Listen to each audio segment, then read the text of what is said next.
Hello dear student, welcome to our YouTube channel Medico Nursing classes.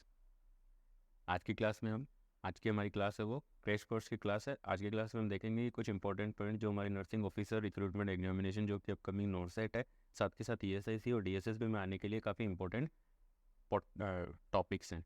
ठीक है, तो class के अंदर हमने देखा था कि चेन ऑफ इन्फेक्शन के बारे में हमने स्टडी किया था। उसके बाद हमने देखे थे टाइप्स ऑफ बेड के कौन कौन से टाइप्स है, जिसमें कार्डियक बेड देखा था हमने, एम्पुटेशन बेड देखा था। ठीक है, उसके बाद हमने देखा था बर्न बेड की, बर्न का पेशेंट है उसके लिए बेड होता है वो किस प्रकार का होता है। नेक्स्ट हमने देखा था हेल्थ असेसमेंट की, हेल्थ असेसमेंट क्या होता है, कितने प्रकार का होता है, किस टाइप का होता है, इमरजेंसी में कौन सा किया जाता है, रूटीन एडमिशन के अंदर कौन सा किया जाता है, वो सब हमने देख लिया था। नेक्स्ट हमने देखा था रिफ्लेक्सेस के बारे में कि डीप टेंडन रिफ्लेक्स या एचएलएस रिफ्लेक्स क्या होते हैं, कहाँ से ये जनरेट होते हैं। साथ ही साथ हमने ये देखा था कि कौन कौन सी ऐसी कंडीशंस हैं जिन कंडीशंस के अंदर इन रिफ्लेक्सेस के अंदर चेंजेस आते हैं, और कौन कौन सी ऐसी मेडिकेशंस है कि जब भी हम किसी पेशेंट को कोई मेडिकेशन दे रहे हैं, वो पर्टिकुलर मेडिकेशन दे रहे हैं जिसके अंदर ये जो आपके डीप टेंडन रिफ्लेक्स है, एचएलएस टेंडन रिफ्लेक्स है, इनके अंदर चेंजेस हो सकते हैं। उन सारी मेडिकेशन के बारे में हमने डिस्कस किया था। जो कि इंपॉर्टेंट, सबसे ज़्यादा इंपॉर्टेंट हमारे लिए कैल्शियम इलेक्ट्रोलाइट इम्बेलेंस होता है तब एक तो डीप टेंडन रिफ्लेक्स के अंदर चेंज आते हैं मोस्टली, और एक आता है मैग्नीशियम सल्फेट जब चल रहा हो। तो मैग्नीशियम सल्फेट का जो एंटीडोट है वो क्या था, कैल्शियम ग्लूकोनेट। उसके बाद हमने देखा था प्लेंटार रिफ्लेक्स देखा था। प्लेंटार रिफ्लेक्स के अंदर क्या है, बच्चे के जो भी शॉल है, हील शॉल है, उसके ऊपर आप जैसे ही स्ट्रोक करोगे तो उसका जो फिंगर्स हैं, पैर की जो उंगलियां हैं वो नीचे की तरफ डाउनवर्ड मूव करती हैं। बच्चों के अंदर ये प्रेजेंट होता है और एडल्ट्स के अंदर ये नहीं प्रेजेंट होता है। साथ के साथ उसके बाद में देखा था रोमबर्ग टेस्ट। रोमबर्ग टेस्ट वो क्यों किया जाता है, Romberg test normally brain stem functioning को मैनेजमेंट मॉनिटर करने के लिए किया जाता है। अगर किसी इंडिविजुअल को ब्रेन बैलेंस डिसऑर्डर है तो उस कंडीशन के अंदर ये टेस्ट किया जाता है।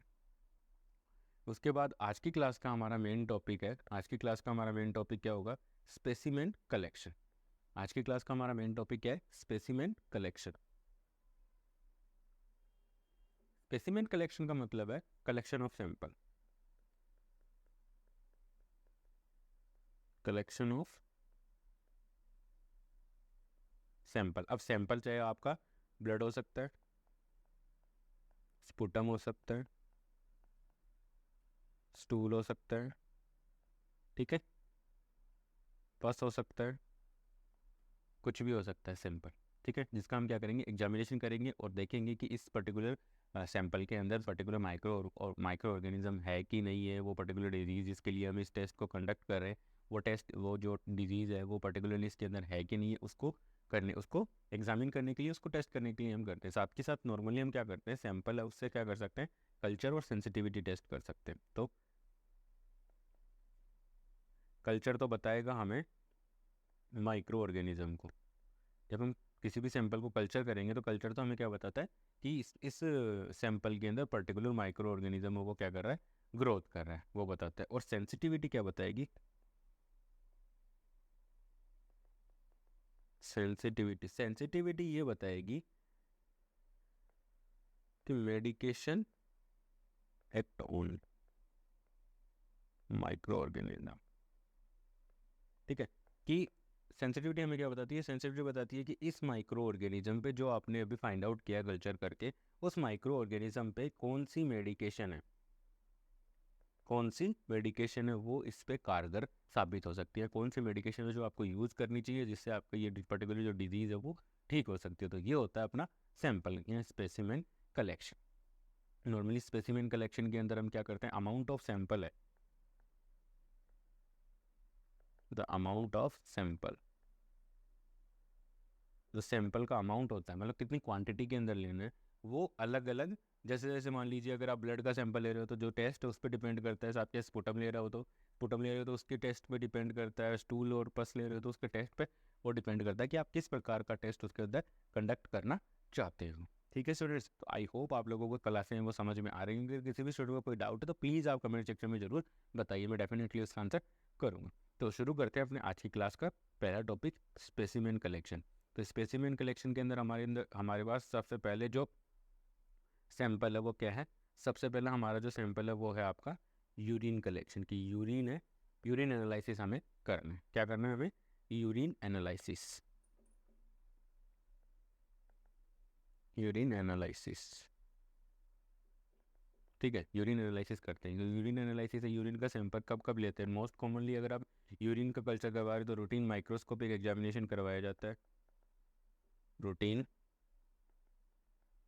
माइक्रोस्कोपिक एग्जामिनेशन,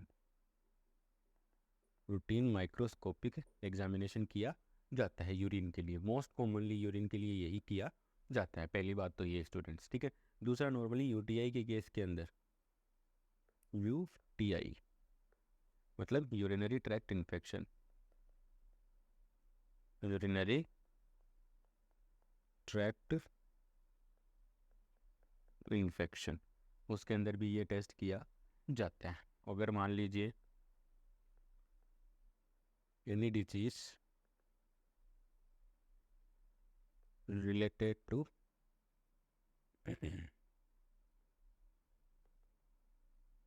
यूरिनरी सिस्टम, ठीक है, उसके अंदर भी ये टेस्ट किया जाता है। नेक्स्ट है रीनल डिसऑर्डर्स, रीनल डिसऑर्डर्स के अंदर भी ये यूरिन एग्जामिनेशन है वो किया जाता है, ठीक है। साथ के साथ में अगर आपको कोई भी फिनाइल कीटोन्यूरिया है, PKU फिनाइल कीटोन्यूरिया है, तो उस कंडीशन के अंदर भी ये किया जाता है। तो मेरा कहने का मतलब है मोस्टली लगभग सारे टेस्ट मतलब सारी डिजीज़ के अंदर यूरिन एग्जामिनेशन है वो भी किया जाता है। देखा जाता है कि यूरिन के अंदर कौन कौन से चेंजेस हैं, किस प्रकार के चेंजेस यूरिन के अंदर आ रखे हैं, उनके लिए ये चेक करने के लिए कि क्या चेंज हुआ है, कितना चेंज हुआ है, उसको देखने के लिए किया जाता है नॉर्मली। अगर ब्लड डिसऑर्डर है तो उसमें भी किया जाता है। ब्लड डिसऑर्डर के अंदर भी यूरिन एग्जामिनेशन है वो किया जाता है, ताकि यूरिन एग्जामिनेशन में ये पता चलता है कि यूरिन के अंदर क्या चेंज हुआ है, पर्टिकुलर डिजीज कंडीशन की वजह से यूरिन के अंदर क्या चेंज हुआ है। तो उसके लिए यूरिन सैंपल है वो कलेक्ट करते हैं और उसको लैब में हम एग्जामिन करते हैं, ठीक है। तो ये तो था कि सैंपल है वो किस किस कंडीशन के अंदर हम कर टेक्स्ट मतलब कितना अमाउंट के अंदर है, किस प्रकार से हम क्या करते हैं लेते हैं, कौन कौन से डिसऑर्डर्स के अंदर यूरिन एग्जामिनेशन किया जाता है। नेक्स्ट आता है हमारा इंपॉर्टेंट पॉइंट है, सबसे इंपॉर्टेंट पॉइंट यही है। नॉर्मली हमसे पूछ लिया जाता है कि amount of urine sample required, कितना सैंपल होना चाहिए, amount of urine sample required कितना, हमें कितना सैंपल रिक्वायर्ड है। हमें सैंपल रिक्वायर्ड है सर 100 से 200 ml।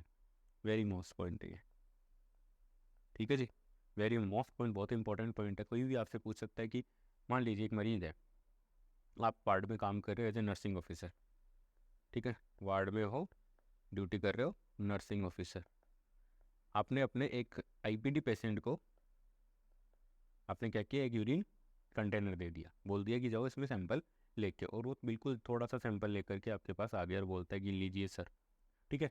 तो उसको आपको देख करके ये वहाँ पे आपका ऑब्जर्वेशन ये होना चाहिए कि आप सैंपल का अमाउंट तो देखो, जो लैब में आप सैंपल भेज रहे हो क्या वो उसको टेस्ट करने के लिए इनफ है कि नहीं है, वो देखने के लिए भी हमारी रिस्पॉन्सिबिलिटी है नर्सिंग में। तो हमें ये ध्यान रखना है कि जब भी आप यूरिन का सैंपल कलेक्ट करवा रहे हो, सैंपल ले रहे हो, तो उस कंडीशन के अंदर आपके पास कितना सैंपल होना चाहिए, कम से कम आपके पास 100 से 200 ml आपके पास सैंपल होना चाहिए। 100 से 200 ml आपके पास सैंपल होना चाहिए, तब जा कर के आपका काम बनता है।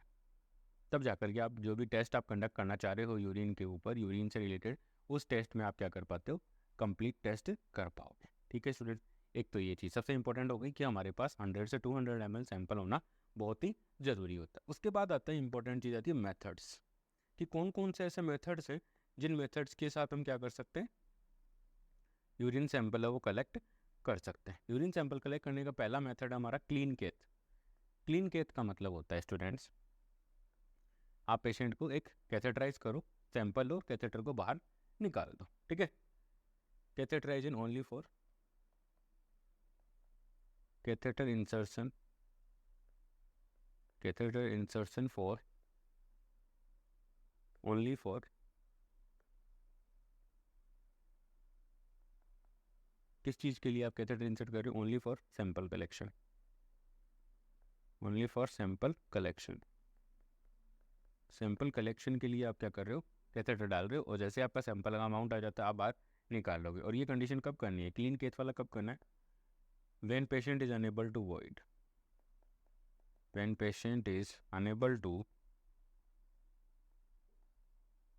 पेशेंट अनेबल टू वॉइड, जब पेशेंट यूरिन पास आउट नहीं कर पा रहा है, चाहे वो किसी भी रीजन की वजह से नहीं कर पा रहा हो, उस कंडीशन के अंदर आपको क्या करना है, क्लीन केस से सैंपल लेना है और उसके बाद सैंपल को लेकर के आपको क्या करना है, लेबोरेटरी के अंदर सेंड कर देना है। तो ये एक इंपॉर्टेंट पॉइंट है कि क्लीन केस के अंदर कैसे होता है। सेकेंड वन पॉइंट आता है हमारा, सेकेंड वन पॉइंट हमारा क्या आएगा स्टूडेंट, सेकेंड वन पॉइंट हमारा क्या है, सेकेंड वन पॉइंट है bag collection of urine. Bag collection of urine का मतलब है कि ये जो यूरिन आपने बैग में कलेक्ट कर रखा है उसी से आप क्या करोगे, सैंपल ले लेते हो। ठीक है, urine sample, urine sample is taken from the urinary bag. जो यूरिनरी बैग है आपका, ठीक है, जो बैग है बाहर, उस बैग से आप क्या करोगे, आपको जितना सैंपल रिक्वायर्ड है उतना सैंपल आप ले लेते हो, तो उसे बोलते हैं आपका bag collection of urine. Next one है pad collection of urine. Student important point है, ध्यान रखिएगा थोड़ा सा, ये सारी चीज़ें जो भी हम अभी पढ़ रहे हैं वो सारी चीज़ें इंपॉर्टेंट है। ठीक है, clean care, bag collection, pad collection of urine. Pad collection of urine के अंदर क्या करते हैं, पैड कलेक्शन ऑफ यूरिन जैसा नाम से पता लग रहा है, पैड, ठीक है। अब पैड का हो सकता है, कॉटन पैड होता है नॉर्मली, हम कॉटन पैड, कॉटन पैड के ऊपर हमें क्या करना है, यूरिन का सैंपल लेना है। ठीक है, यूरिन का सैंपल कॉटन पैड पे कैसे लेंगे, ठीक है, मान लीजिए ये कोई पेशेंट है,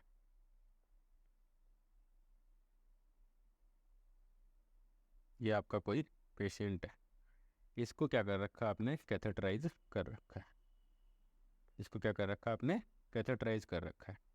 ठीक है, और यहाँ आपने कैथेटर से आपने क्या कर दिया, यूरो बैग कनेक्ट कर दिया, इस यूरो बैग के अंदर यूरिन इकट्ठा कर रहे हो। ठीक है जी, अब आपको क्या करना है, पैड कलेक्शन के अंदर क्या करना है, एक कॉटन का पैड लेना है, एक कॉटन का पैड लेना है, और यहाँ से ये तो कैथेटर हो गया आपका, ये तो आपका यहाँ तक तो कैथेटर हो गया, और यहाँ से आपका क्या शुरू हो गया, अब ये यूरिनरी बैग का कनेक्शन, यूरिनरी बैग की ट्यूबिंग शुरू होगी, तो यहाँ से इसको डिटेच करो, डिटेच करो, उसके बाद क्या करोगे, आपने अगर ब्लेडर के अंदर यूरिन जो आपका कैथेटर है वो अगर ब्लेडर के अंदर है तो क्या होगा, यहाँ से कंटिन्यूसली यूरिन है वो ड्रॉप बाय ड्रॉप आता रहता है। तो आपको क्या करना है, यहाँ से डिटेच करने के बाद आप क्या करोगे, कॉटन पैड के ऊपर यूरिन को डाल लोगे। ठीक है, यहाँ से ड्रॉप बाय ड्रॉप आप क्या करोगे, नॉर्मली ये आपका पैड होगा, यहाँ से ड्रॉप बाय ड्रॉप इसके ऊपर आती रहेंगी। तो इस प्रकार से आप क्या कर लोगे, उस कॉटन पैड के अंदर यूरिन सैंपल है वो कलेक्ट कर लोगे। और कॉटन पैड यहाँ पे क्या होना चाहिए स्टूडेंट्स, आपका कॉटन पैड है वो क्या होना चाहिए, स्टेराइल होना चाहिए, स्टेराइल कॉटन पैड यूज़ करना। स्टेराइल कॉटन पैड क्यों, अगर आप कुछ भी अनस्टेराइल कॉटन पैड यूज़ करते हो और उसके बाद उसको लैब में भेजते हो तो वहाँ पे क्या हो सकता है, वहाँ पे हो सकता है कि स्टूडेंट्स आपका जो लेबोरेटरी रिजल्ट्स है उनके अंदर काफ़ी ज़्यादा आपको चेंजेस देखने को मिले। पे हो सकता है पेशेंट को वो डिजीज़ दिखाए जो डिजीज़ पेशेंट को है ही नहीं। ठीक है, तो इसलिए हमें क्या करना है, स्टेराइल कॉटन पैड को ही यूज़ करना है ताकि हमारा जो टेस्ट का जो रिजल्ट है वो अच्छे से रहे। ठीक है, तो ये तो था अपना कॉटन पैड। चलते हैं नेक्स्ट के ऊपर, नेक्स्ट कलेक्शन। नेक्स्ट मेथड कौन सा बच गया, नेक्स्ट मेथड हमारा बचा है स्टूडेंट्स, नेक्स्ट मेथड हमारा है अब collection of urine during catheter insertion. जैसे नाम से पता लग रहा है, ठीक है, नाम से पता लग रहा है हम क्या करेंगे, sample should be taken, sample should be taken from the, sample should be taken at the time of, sample should be taken at the time of, at the time of, at the time of catheter insertion।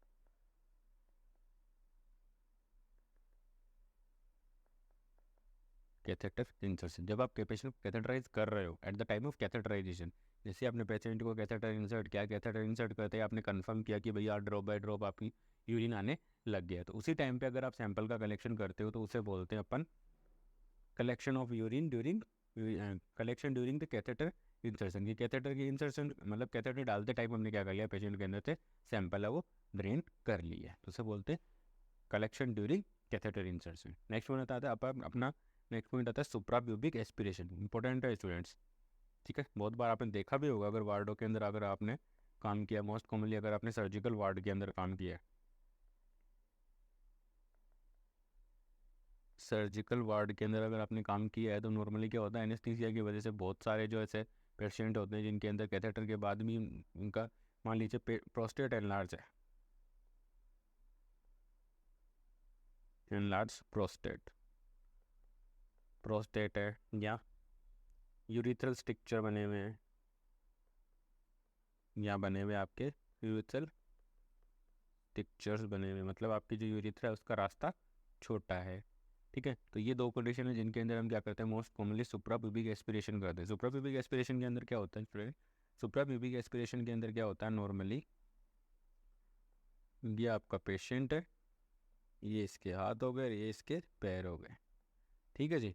अब normally suprapubic aspiration के अंदर क्या करते हैं, normally हम मानते हैं कि यहाँ पर हमारी क्या रहती है, प्यूबिक बोन रहती है, जो मैंने नीले कलर से बनाई है वो बना दी है मैंने प्यूबिक बोन। अब सुप्राप्यूबिक है तो ब्लेडर है, जैसे ही आप ब्लेडर एनलार्ज होगा, ठीक है, ब्लेडर जब पूरा फिल हो जाता है यूरिन के साथ तो ब्लेडर क्या करता है, प्यूबिक कैविटी से ऊपर की तरफ चला जाता है, मतलब सिम्फाइसिस प्यूबिस के ऊपर चला जाता है। तो हमें क्या करना होता है, नॉर्मली ये एक सर्जिकल प्रोसीजर है, सुप्राप्यूबिक एस्पिरेशन कैथेटर है वो क्या है, ये सर्जिकल प्रोसीजर है, सर्जिकल मेथड है, ये सर्जिकल मेथड है, ये method of urine sample collection, urine sample collection करने का ये एक सर्जिकल मेथड है। और इस मेथड के अंदर क्या होता है, नॉर्मली पेशेंट को जब ब्लेडर है, मैं भी बता रहा था आपको कि ब्लेडर है, वो ब्लेडर कहाँ आ चुका है, अब आपका आपका जो ब्लेडर है वो आ चुका है अब यहाँ पे, जो मैंने ग्रीन ग्रीन डॉट बनाई है एब्डोमिनल कैविटी के अंदर आ चुका है। अब यहाँ पे क्या होगा नॉर्मली, अब यहाँ पे क्या होगा नॉर्मली, यहाँ पे क्या होगा, सर्जन एक नीडल इंसर्ट करेंगे, सिम्फाइसिस प्यूबिस, लैंडमार्क देखना, 2 to 3 finger, 2 to 3 finger above the pubis symphysis,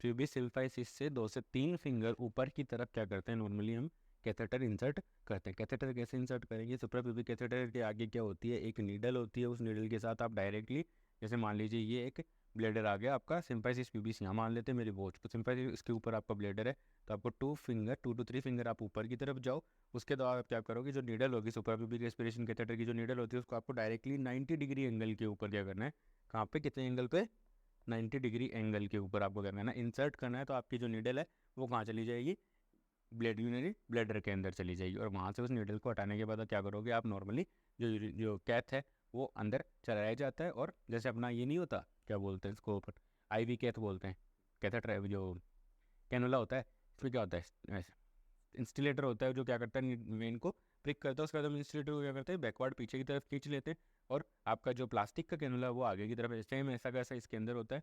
जैसे ही आपने प्रिक किया उसके बाद नीडल को आप पीछे खींचोगे, यूरिन आ गया पीछे खींच लो, उसके बाद आप क्या करो, उसको फिक्स कर देते हो। ठीक है, फिक्स विथ स्यूचर, फिक्स विथ स्यूचर्स के साथ आप इसको क्या कर दोगे स्टूडेंट, फिक्स कर देते हो। और फिक्स करने के बाद क्या होता है, यहाँ से कंटिन्यूसली आपका यूरिन वो ड्रेन होता रहता है, बट ये काफ़ी पेनफुल प्रोसीजर होता है, पेनफुल प्रोसीजर पेनफुल प्रोसीजर होता है। तो यहाँ पर एक suprapubic catheterisation, suprapubic aspiration of urine है, उसमें क्या होता है, स्टेराइल टेक्निक्स की ज़रूरत होती है, स्टेराइल टेक्निक्स चाहिए। अब हमें स्टेराइल टेक्निक्स की ज़रूरत पड़ती है। तो ये है अपना सुप्राप्यूबिक एस्पिरेशन। आई होप मैंने आपको सुप्राप्यूबिक एस्पिरेशन है वो अच्छे से एक्सप्लेन किया होगा और आप लोगों को समझ में भी आया होगा। नेक्स्ट वन देखते हैं, 24 hour urine collection. 24 hour urine collection, 24 hour urine collection है, इसमें ये नॉर्मली किसके लिए किया जाता है, मोस्ट कॉमनली अगर आप 24 आवर यूरिन कलेक्शन करोगे तो ये किसके लिए किया जाता है, मोस्ट कॉमनली ये किया जाता है फिनाइल कीटोन्यूरिया के लिए किया जाता है। नॉर्मली पीके फिनाइल कीटोन्यूरिया के लिए किया जाता है, PKU फिनाइल कीटोन्यूरिया की कंडीशन के अंदर सबसे ज़्यादा ये टेस्ट किया जाता है। ठीक है, अब 24 आवर कलेक्शन का मतलब है कि आप जो पेशेंट है उसके यूरिन को 24 घंटे का जो यूरिन है उसको आप क्या करोगे, कलेक्ट करोगे। अगर यूरिनरी बैग भर भी गया है तो अपन उसको एक कंटेनर के अंदर रखेंगे और उसके बाद क्या करेंगे, उसको स्टोर करके रखते हैं। अब प्रॉब्लम ये आती है कि जब आप 24 आवर यूरिन कलेक्शन कर रहे हो, जब आप 24 आवर यूरिन कलेक्शन कर रहे हो तो अब जैसे जैसे जो पुराना यूरिन है, मान लीजिए आपके 24 आवर में 4 बैग भर गए, ठीक है, 4 बैग भर लिए। अब आपने 4 बैग भर लिए, चौथा बैग आपका ये था, ठीक, तब तक जब तक चौथा बैग फुल होगा तब तक हो सकता है कि पहले वाले बैग के अंदर कोई भी बायोलॉजिकल जो कंटेंट थे उनके अंदर चेंजेज आने शुरू हो जाएंगे, बिकॉज ऑफ ड्यूरेशन, टाइम की वजह से वहाँ पे क्या होंगे, चेंजेज आने शुरू हो जाते हैं। अब उस चेंजेस को प्रिवेंट करने के लिए 24 आवर यूरिन कलेक्शन कर रहे हैं। अब इसमें हम ये चाहते हैं भाई टेस्ट का रिजल्ट कब अच्छा आएगा, जब हमें इन चारों सैंपल से अच्छा रिजल्ट मिले या एक रिजल्ट कॉमन रिजल्ट मिले, तब जा करके हमारा 24 आवर यूरिन कलेक्शन का मेथड है या जो मेथड है वो सक्सेसफुल होगा। तो हमें क्या करना पड़ेगा, इनमें क्या करना पड़ेगा, प्रिजर्वेटिव्स ऐड करने पड़ेंगे। ऐड प्रिजर्वेटिव्स, प्रिजर्वेटिव्स हमें क्या करने पड़ते हैं, ऐड करने पड़ते हैं। और प्रिजर्वेटिव ऐड करने का हमारा पर्पस क्या है, टू मेंटेन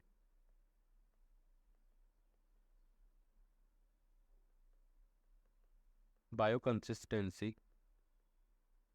बायो कंसिस्टेंसी का मतलब यहाँ पे कि जो पेशेंट जो भी यूरिन के अंदर कोई जो भी बायोलॉजिकल कंटेंट है, चाहे सेल्स होंगी, पस सेल्स होंगी, WBC, RBC होंगी, ठीक है, वो सारे कंटेंट है तो to maintain bio to maintain bio consistency of urine. Urine की बायो कंसिस्टेंसी को मेंटेन करने के लिए हम क्या करेंगे, नॉर्मली जो 24 आवर यूरिन कलेक्शन है उनके अंदर हम क्या करते हैं, प्रिजर्वेटिव्स ऐड करते हैं। अब प्रिजर्वेटिव कौन कौन से हैं देखिएगा, ठीक है, प्रिजर्वेटिव्स ऐड करते हैं। तो प्रिजर्वेटिव है, preservative should be added in the urine of bag urine bag in 24 hour urine collection. मैंने पहले ही आपको बता दिया कि जब आप 24 घंटे का यूरिन कलेक्ट कर रहे हो तो उस कंडीशन के अंदर आपको प्रिजर्वेटिव्स की ज़रूरत पड़ती है, ताकि आपके यूरिन के अंदर कोई भी बायोकेमिकल या बायोफिजियोलॉजिकल जो भी चेंजेज है वो ना आए, ताकि आप अच्छे से टेस्ट परफॉर्म कर सको। अब वो जो यहाँ पे स्टूडेंट्स काफ़ी इंपॉर्टेंट पॉइंट है, very important point, very most important, very most important, ध्यान रखना।